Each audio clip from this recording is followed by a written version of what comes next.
जन्म लेने के बाद क्यों रोता है बच्चा? विष्णु पुराण में क्या है इसकी मान्यता? क्या कहता है मेडिकल साइंस? बच्चों की किलकारियां घर के आंगन के शोभा बढ़ाती हैं। उसकी आवाज से घर में एक अलग ही तरह की सकारात्मकता आती है। ये आम बात है कि जब बच्चा जन्म लेता है तो वो रोता जरूर है। जन्म के वक्त जब कोई भी बच्चा नहीं रोता है तो उसकी पीठ थपथपाई जाती है ताकि वो रोए। ऐसे में सवाल ये है कि क्या जन्म के तुरंत बाद बच्चों का रोना जरूरी है? इसके पीछे विष्णु पुराण में काफी कुछ लिखा गया है। वहीं मेडिकल साइंस के भी अपने तर्क हैं। अगर इसका जवाब हाँ में है तो एक सवाल और है कि क्या जन्म के तुरंत बाद बच्चों का रोना जरूरी है? इस वीडियो में हमने दोनों ही बातों को बताया है। एक धर्म से जुड़ा है, वहीं दूसरा मेडिकल साइंस से। तो चलिए जानते हैं डिटेल में। क्या कहता है विष्णु पुराण? विष्णु पुराण की माने तो ब्रह्मा जब इस दुनिया की रचना कर रहे थे उस वक्त वो बिल्कुल अपनी तरह के एक पुत्र होने पर चिंतन कर रहे थे। उसी वक्त उनकी गोद में नीले रंग का एक बच्चा प्रकट हुआ। यह बच्चा ब्रह्मा जी की गोद से उतरकर रोते रोते इधर उधर भागने लगा, जिस पर भगवान ब्रह्मा जी ने उससे रोते हुए भागने की वजह पूछी। फिर बच्चे ने कहा, मैं कहाँ हूँ, मैं कौन हूँ, मेरा नाम क्या है? फिर ब्रह्मा जी ने कहा कि चूंकि तुमने जन्म लेते ही रोना शुरू कर दिया था इसलिए तुम्हें रुद्र के नाम से जाना जाएगा।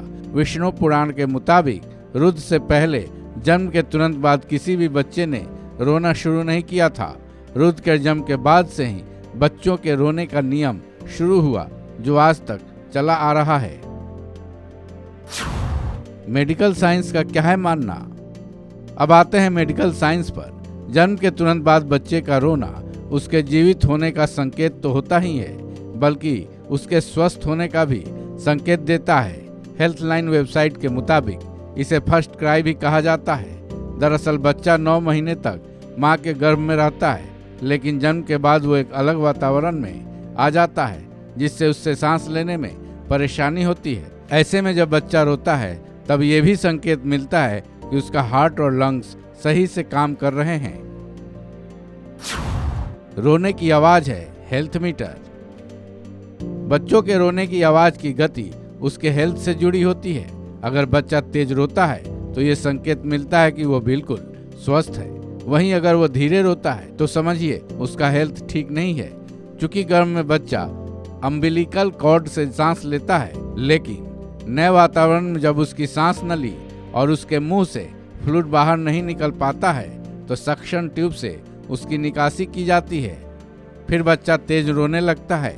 कई मामलों में तो बच्चों का ना रोना उनकी मौत की वजह भी बन जाती है।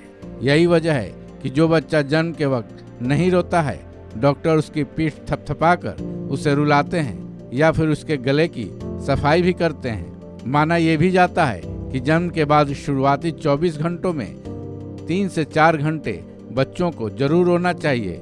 इससे पता लगता है कि उसकी सेहत बिल्कुल दुरुस्त है। इस खबर में बस इतना ही। बाकी अपडेट्स के लिए जुड़े रहिए वन इंडिया के साथ।